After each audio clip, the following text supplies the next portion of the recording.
Once your calling is clear to you, it will become the filter to which you live your life. Hard decisions become easier when run through this filter. Are these people around me supporting my calling? Is this job supporting my calling? Is this relationship supporting my calling?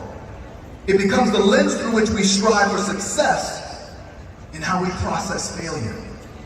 It shapes our perspective on every step we take through the world. What are your gifts?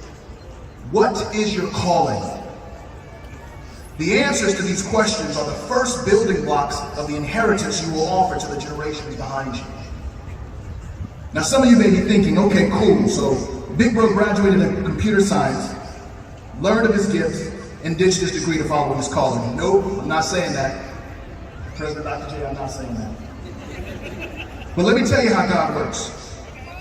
I started my career as a programmer. I transitioned into the arts. Went from an actor to a writer, to a producer, to a director. Now I'm a distributor who oversees 15 programming engineers. Using content and the power of the moving picture to write and rewrite the very code that not only impacts how the world sees us, but reclaims and recodes the ways we've been programmed to see ourselves. Look at God.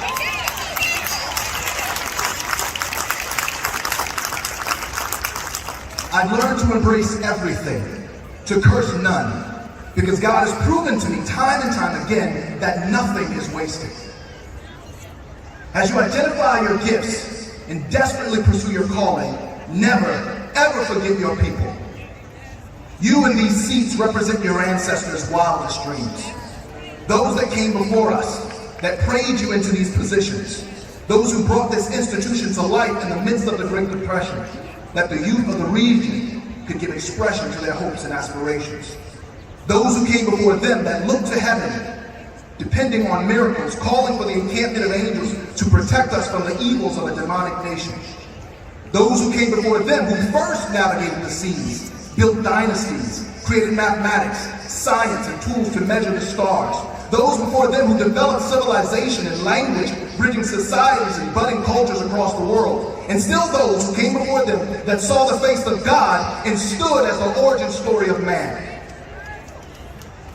Broad were the shoulders of our ancestors, widened by their triumphs, tempered by their adversities, developed with you in mind, that you would rise higher and see further. To what do we owe our ancestors? Moreover, to what do we owe our children and our children's children who lay in wait?